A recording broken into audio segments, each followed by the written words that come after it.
Salut! Bienvenue au fond de l'océan.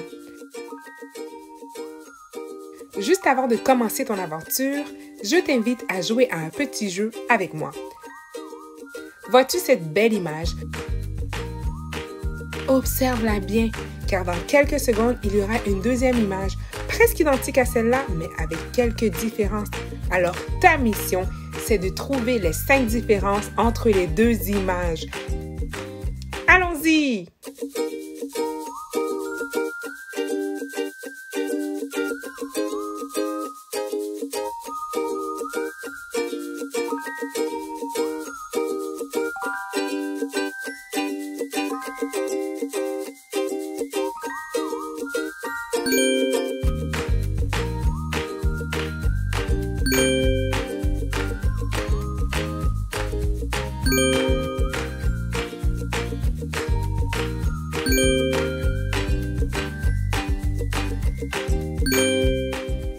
J'espère que tu as pu trouver toutes les différences.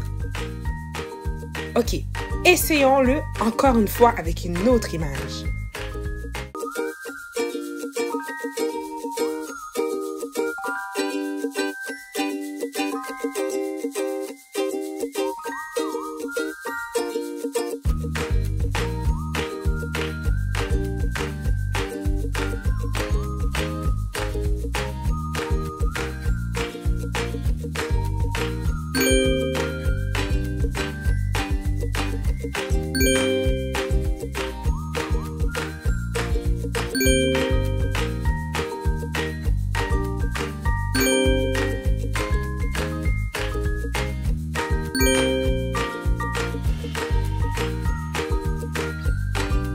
Bravo! J'espère que tu as tout bien fait.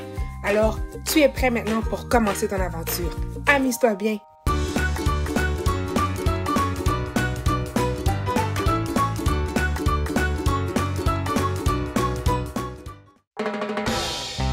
Pour une seule journée seulement, eh bien, tu vas pouvoir avoir un autographe de Super Marin! Il ne faut pas que tu manques cette journée-là. Votre attention s'il vous plaît, merci de votre patience. Je viens d'avoir Super Marin au téléphone, il arrive bientôt. Formez une ligne bien droite, s'il vous plaît. Tout le monde aura son autographe. Oh non, est-ce que j'ai manqué l'autographe? Oh, salut les amis! Vous êtes là pour... Oh, vous avez déjà reçu votre autographe? Oui! Oh! Oh! Mais la ligne, je vois pas le bout de la ligne, c'est quoi ça? Elle est sans limite. Ben, elle est sans limite, elle a l'air très sans limite. Bon, j'exagère un peu, oui, mais j'ai tellement hâte de voir Super Marin! Puis, en fait, tu sais ce qui est vraiment sans limite? La grâce de Dieu, oui! Disons-le ensemble. La grâce de Dieu est sans limite. Disons encore. La grâce de Dieu est sans limite. Comme cette fille. Non, ok. J'exagère. Oh, mais j'ai tellement hâte de voir ça. Ok, s'il vous plaît, on reste tranquille, pas de bruit, on est là. C'est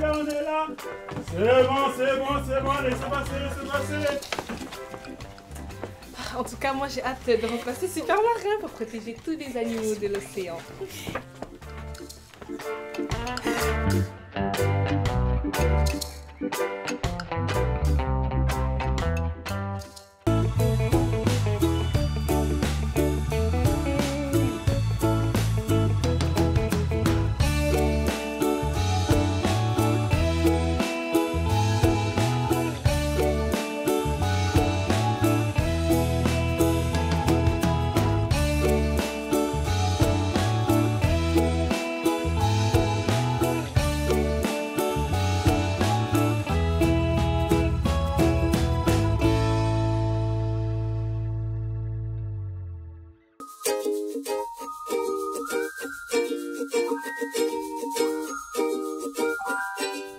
As-tu déjà pris le train? Que ce soit un petit train ou un grand train, c'est toujours une expérience amusante de prendre le train. Mais aimerais-tu prendre un train qui va sous l'eau, dans l'océan? Oh oui, moi oui. Sauf que j'aurais un peu peur, je pense.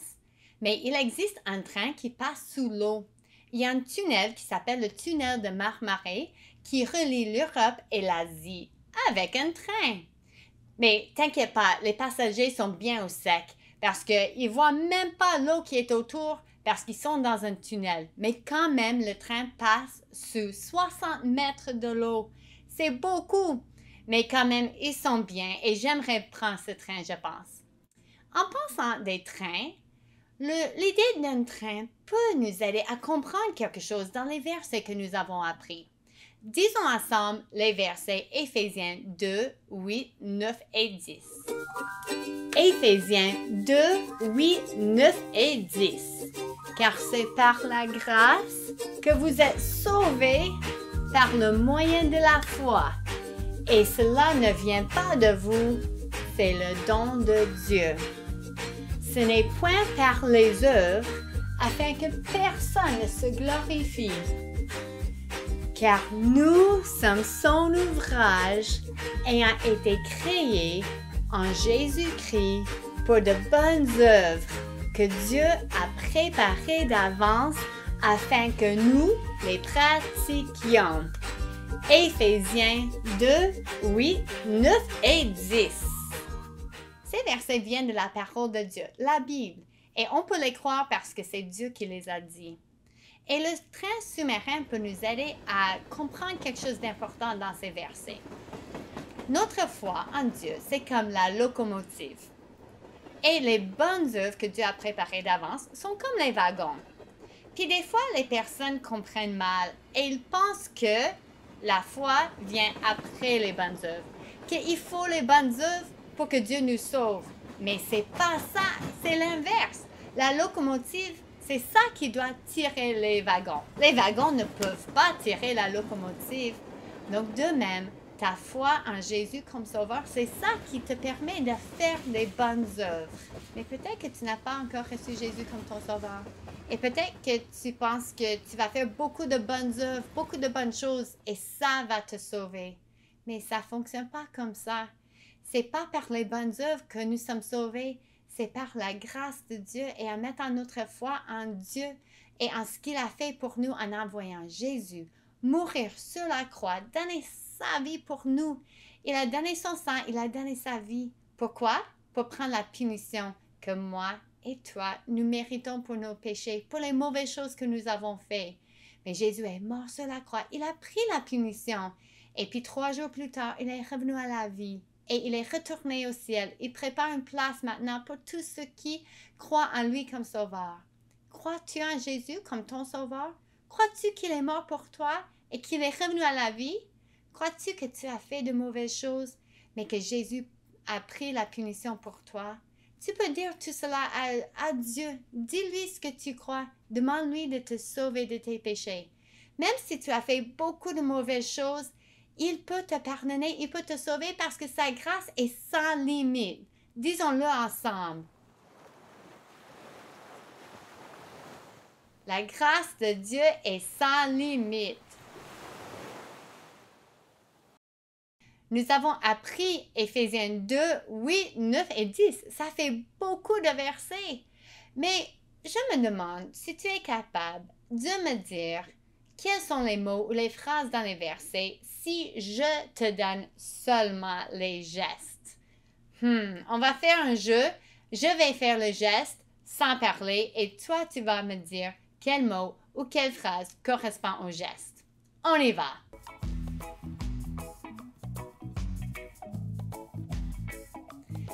Sauvés. Nous sommes sauvés de la punition que nous méritons pour nos péchés. Dieu. On l'avait dit quelquefois, Dieu.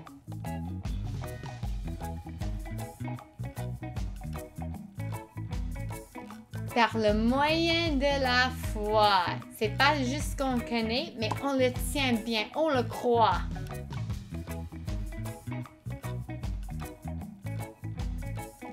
Car nous sommes son ouvrage.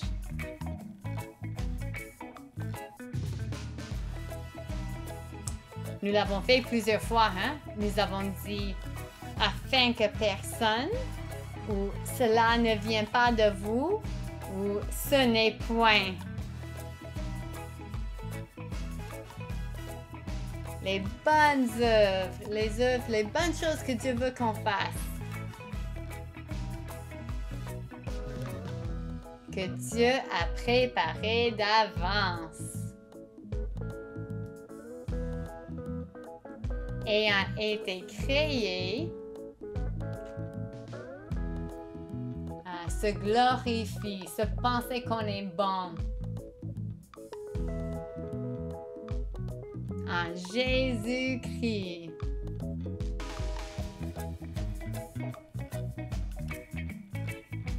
Oui, c'est par la grâce. Oui, c'est le don. Afin que nous les pratiquions. Bravo, nous avons appris 3 versets ensemble.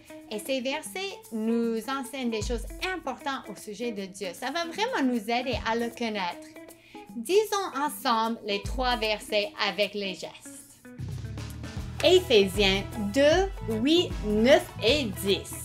Car c'est par la grâce que vous êtes sauvés par le moyen de la foi.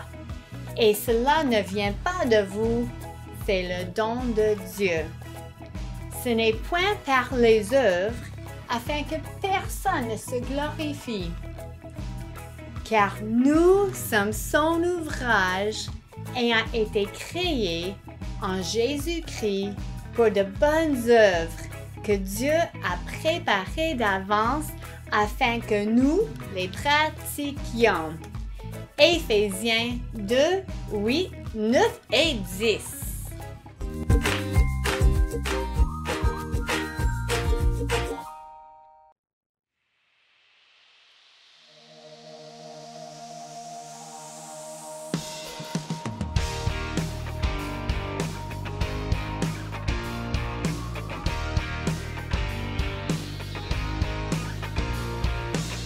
Dieu nous montre son amour, c'est merveilleux. Il est toujours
John était enfin de retour en Angleterre, mais c'était seulement pour quelques jours et il avait retrouvé enfin Polly. Ils étaient assis ensemble pour prendre la tasse de thé et ils se posaient la question, est-ce que toute cette entreprise de traite d'esclaves, c'était une bonne chose? Et John, au début, il ne voyait pas de mal à tout cela, mais il commençait tranquillement à se poser des questions et il trouvait ça un peu dérangeant. Et c'était à ce moment-là que John s'était écroulé au sol. Et lorsque John reprit connaissance, il se retrouva dans son lit. Puis le docteur était là aussi. Il lui a dit, il faudra que vous preniez un peu plus de semaines de repos parce que vous ne pouvez pas partir en voyage maintenant. Vous avez vraiment besoin de repos. Alors, au cours des mois qui ont suivi, la santé de John a commencé à s'améliorer peu à peu. Et sa maladie n'a jamais pu être expliquée. Personne n'a su qu'est-ce qu'il avait. Mais c'était vraiment une grande bénédiction pour John parce que le bateau fit voile sans John à bord et John était tellement soulagé et content. Il avait maintenant une raison de quitter toute cette histoire de traite d'esclaves et de passer davantage de temps avec Polly. Et John était très reconnaissant envers Dieu car il avait répondu à ses prières et aussi Dieu l'avait sorti de toute cette histoire de traite d'esclaves. Mais il avait cependant un autre problème, parce que maintenant, John, il n'avait plus de moyens pour subvenir aux besoins de sa famille. Donc, John, il se demandait, mais comment Dieu allait pouvoir encore à ses besoins? Mais à ce moment-là, je pense que John, il ne se doutait pas que Dieu était vraiment capable de subvenir à ses besoins. Et qu'est-ce qui est arrivé? C'est que John Manesty a contacté John pour l'aider parce qu'il a su la situation de John. Donc, il lui a proposé à John de devenir maître de port de la ville de Liverpool où est-ce qu'il vivait. Mais son travail, c'était vraiment tout simplement d'examiner les navires qui arrivaient à port, puis aussi de s'assurer qu'ils payaient les taxes qui allaient au gouvernement. Et de voir aussi, de calculer pour voir le transport de leurs marchandises qu'ils avaient. Donc John commençait vraiment à avoir un intérêt prononcé pour les choses de Dieu. Donc maintenant qu'il avait quitté tout ce qui était de navigation, il s'intéressait plus à Dieu et il se fixait comme objectif de visiter des églises pour pouvoir trouver une église pour lui, mais aussi pour écouter plus quotidiennement la parole de Dieu. Donc là, un jour, il a entendu parler quelqu'un, pendant qu'il se promenait, un pasteur en fait, qui faisait un genre de rassemblement en plein air. Le pasteur lisait un verset et en lisant ce verset, John a réalisé quelque chose. John s'est dit, waouh, Dieu m'a vraiment accordé une grande grâce. Il a permis que je puisse me détourner de toute ma vie de pécheresse et aussi il m'a sauvé, pas juste de mes péchés, mais à plusieurs moments dans ma vie. Maintenant, je pense que c'est à mon tour de partager la grâce de Dieu, la parole de Dieu. Donc, John se rappela comment le Seigneur l'avait sauvé de la tempête. Vous vous rappelez de cette tempête-là? Mais aussi comment Dieu l'a aidé à travers toutes les années, comment il lui avait accordé sa grâce pour l'aider à se détourner de ses voies pécheresses. Mais en observant la foule qui était tous réunis autour de lui, il s'est dit, mais attends un peu, mais ces gens-là aussi, ils ont besoin de la grâce de Dieu. Ils ont besoin de connaître Dieu de la même manière que moi, j'ai connu Dieu. Ils avaient besoin d'un prédicateur comme Georges qui était là en train de diriger cette journée-là. Et là, il s'est dit, mais qui pourrait le faire? Qui pourrait annoncer aux gens la bonne nouvelle de Jésus? D'après toi, qui pourrait le faire? Est-ce que tu as deviné? Mais oui, je pense que John, il a vite compris que peut-être que c'était à lui de le faire. Donc, quelques temps après que John a été invité, il a été invité à prêcher pour la première fois de toute sa vie. Donc, après l'expérience, il dit à Polly qu'il ne sera plus jamais prédicateur. Ouais, l'expérience était assez désastreuse. Et là, il dit, Polly essayait de l'encourager, mais ce n'est pas si mauvais que ça. Tu avais juste un petit peu le trac. Quoi? Le trac? Est-ce que tu étais là avec moi? C'était vraiment un désastre absolu. Je me rappelle même plus de ce que je devais dire, de ce que je devais faire. Tout ce que je pouvais faire, c'est d'être debout ici, puis de perdre ma voix et aussi de trembler comme une feuille devant tous ces gens. Ouais, Polly essayait vraiment de faire son mieux pour l'encourager. Il lui dit, mais peut-être que la prochaine fois, tu vas devoir écrire ton message d'avance et te préparer, te pratiquer. Donc là, au cours des années, John a vraiment commencé à étudier durement, tout seul. Parce que, vous savez, John, il n'a pas vraiment eu une éducation. Il a quitté l'école. Est-ce que tu te rappelles? À l'âge de 10 ans. Donc, il a commencé à s'instruire par lui-même en lisant des livres, en apprenant les langues anciennes de la Bible. Et ce soir-là, au retour de son étude, John, il a bien vu que c'était trop difficile pour lui parce que il trouvait qu'il n'était pas assez bon. Donc, il s'est mis à prier, Seigneur, je suis vraiment inapte, Seigneur, je peux pas être prédicateur, Seigneur, je peux pas être pasteur. Mais si tu veux que je sois un pasteur, aide-moi à accomplir, fais-moi la grâce, aide-moi d'accomplir cette volonté. Et là, il a prié comme ça. Il a continué sans cesse à prier pendant 42 jours. Il priait la même prière. Et après 42 jours, il avait la paix de ce que Dieu voulait. C'était quoi la volonté de Dieu pour lui? Il devait maintenant enseigner la parole de Dieu. Et désormais, c'est ce qu'il allait faire comme nouveau travail. Donc, il a eu la réponse de Dieu. Donc, cependant, il était sûr que c'était la volonté de Dieu, mais beaucoup de pasteurs n'étaient pas sûrs. Ils ne voulaient pas approuver John dans ce ministère-là. Et John commençait de nouveau à douter de la direction. Il a dit, est-ce que je n'ai pas bien compris ce que Dieu m'a demandé de faire? Parce qu'il pensait que Dieu lui avait demandé de devenir prédicateur, mais tous les pasteurs sont contre ça. Et là, Polly, encore une fois, essaie de l'encourager. John, si c'est vraiment la volonté de Dieu, il agira à sa manière. Attends seulement un peu. Ok, Polly, tu as probablement raison. Peut-être que le Seigneur emploie tout ceci pour qu'il puisse m'enseigner à être patient, mais aussi m'enseigner l'humilité. Donc là, John a décidé d'attendre. Et pendant cette période d'attente, on a demandé à John la permission de publier une histoire sur sa vie, sur un livre en fait, sur sa vie, pour qu'il puisse encourager les autres personnes aussi dans la foi. Peut-être que les gens, en entendant l'histoire de John, comprendront enfin la grâce de Dieu pour eux aussi dans leur vie. Donc, au cours des mois qui suivirent, John a commencé à écrire tout son témoignage par courrier et ces lettres-là, ils ont fui publiées et puis c'est devenu un livre. Puis, en lisant les aventures de John Newton et au sujet de la grâce de Dieu, de voir comment Dieu avait accordé la grâce à John, cet ouvrage-là est devenu rapidement populaire et très vite, très rapidement, tous les gens en Angleterre ont commencé à connaître le nom de John Newton.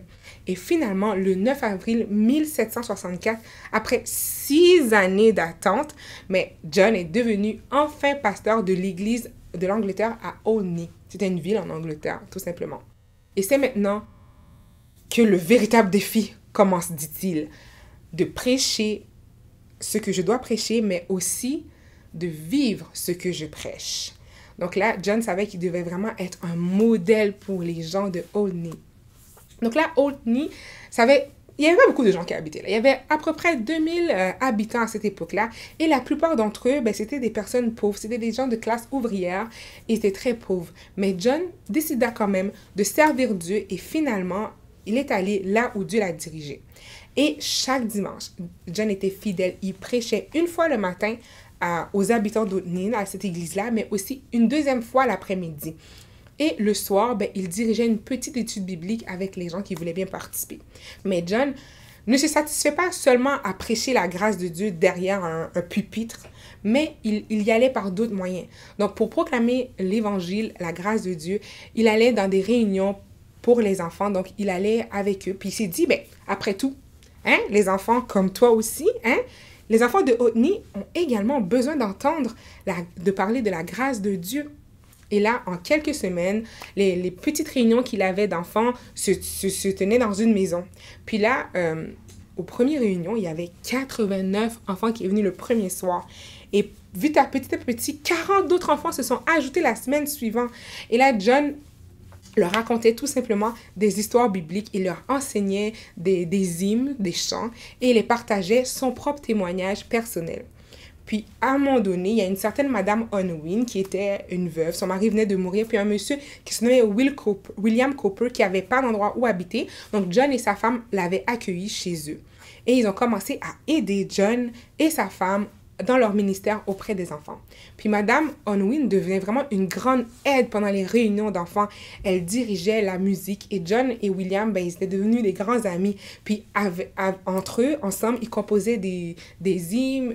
John encourageait beaucoup William à composer des hymnes parce qu'il était vraiment bon pour ça. Puis non seulement il faisait des hymnes, mais c'était des hymnes pour aider les enfants à comprendre et à retenir facilement la parole de Dieu.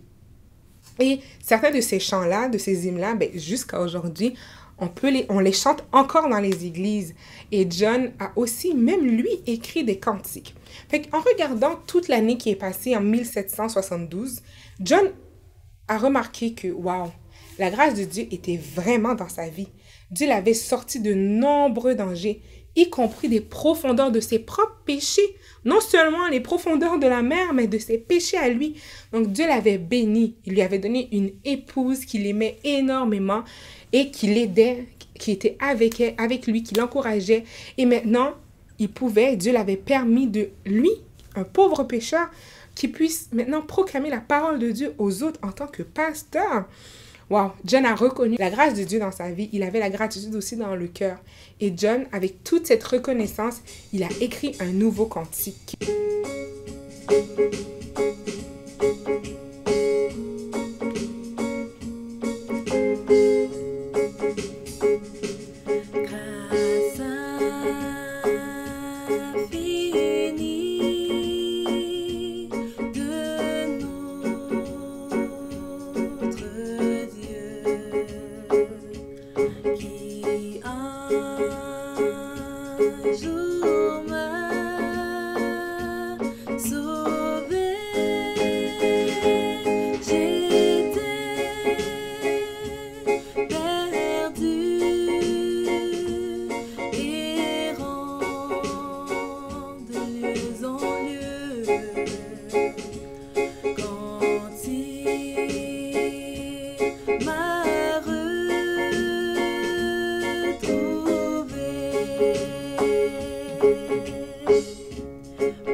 J'imagine qu'il pensait, durant cette hymne-là, à tout ce qu'il a vécu. Mais à ce moment-là, John ne pensait pas que cette hymne serait tant appréciée dans toute l'Angleterre, mais dans le monde entier, et il deviendrait célèbre. Car maintenant, jusqu'à présent, on chante cette hymne-là.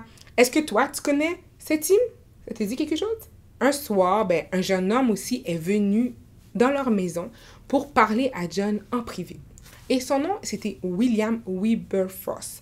Et il était membre du Parlement britannique, donc c'était un homme d'État. Et il était là-bas. Et tout comme Newton, il était autrefois un pécheur, il était rebelle et il menait vraiment une vie loin de Dieu. Mais depuis, il avait placé sa foi en Jésus. Et là, il dit, « Monsieur Newton, je constate que la politique est une occupation répugnante. Les gens mentent en permanence et ils sont occupés à trouver des moyens pour gagner plus d'argent et de pouvoir assouvir à leurs objectifs égocentriques.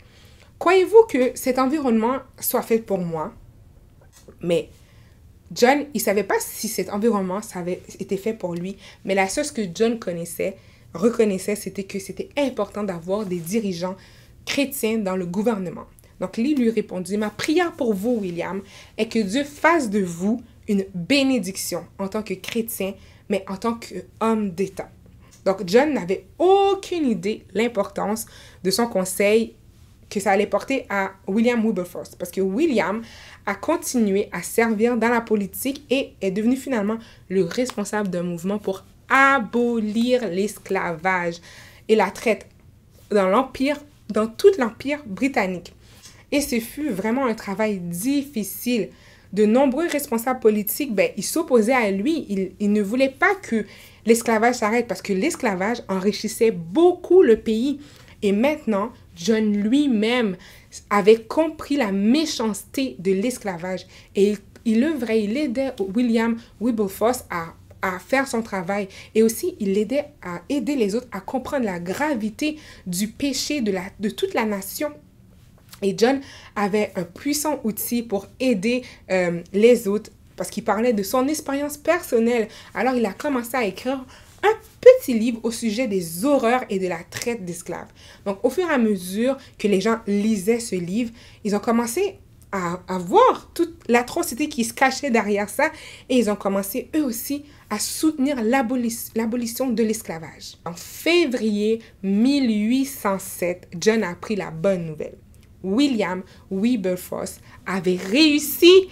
La traite des esclaves était finalement abolie dans tout l'Empire britannique. Waouh! Quelle belle nouvelle et quel soulagement! Vers la fin de l'année, un vieil ami, rendit visite à John. Et ce dernier, était si faible. John était si faible. Il était alité. Il ne pouvait plus. Il était très, très fatigué. Et il dit à son ami, « Ma mémoire est presque partie, mais je me souviens de 2 choses.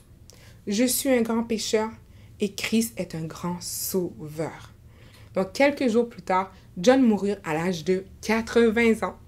Même après sa mort, il continuait à proclamer la grâce de Dieu, non seulement à travers de ses récits, les récits de sa vie, comme je viens de te raconter, mais aussi par les chants qu'il a composés. Et encore une fois, aujourd'hui, on chante ces chants-là. John avait vraiment connu les profondeurs de la grâce de Dieu. Et Dieu, dans son amour, continue à offrir cette grâce à tous ceux qui l'invoqueront pour leur salut. Donc, sa grâce est tellement merveilleuse. N'est-ce pas génial de connaître l'histoire de l'homme qui a écrit la chanson « Grâce infinie » ? Donc, si toi, tu n'as pas encore mis ta confiance en Jésus pour te sauver, il n'est pas trop tard. Tu peux le faire aujourd'hui. Et il promet de te délivrer, peu importe la quantité ou la gravité de tes péchés. Et si, comme John, tu as déjà placé ta confiance en Jésus, Dieu peut utiliser ta vie pour partager son incroyable don de grâce au monde entier. Voilà, c'est tout pour l'histoire de John Newton.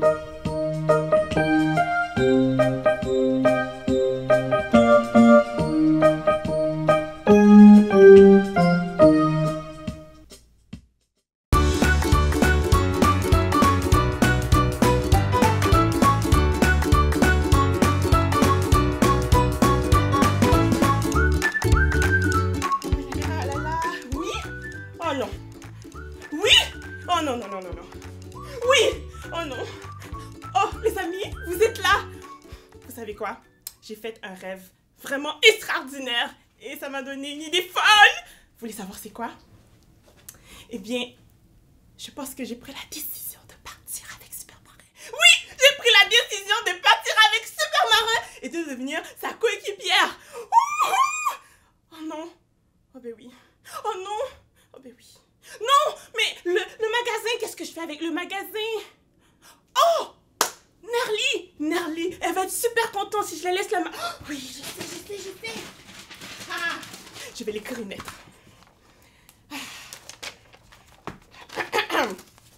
Chère Nerly, félicitations! Tu es maintenant la propriétaire de Yemi Shop.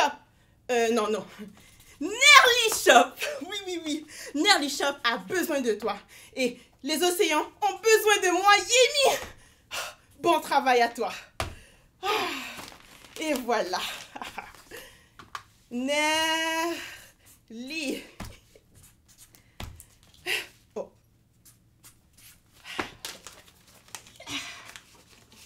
Et voilà. Je vais partir à l'aventure. Je vais aller visiter tous les animaux de l'océan. C'est décidé. Que l'aventure commence. Oh. Que l'aventure commence.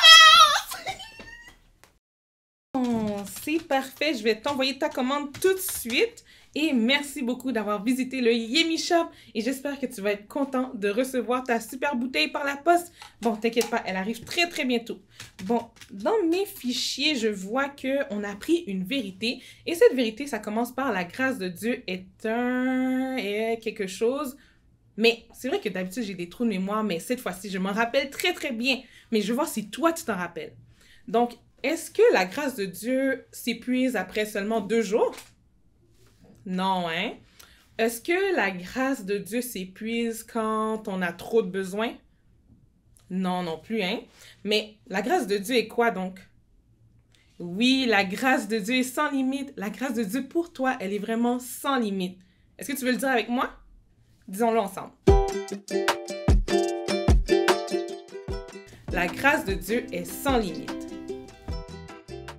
Ah oui, on avait aussi appris des versets. Et regarde, à l'arrière de ton carnet d'activités, eh bien, tu vas retrouver tous les versets que tu peux réciter.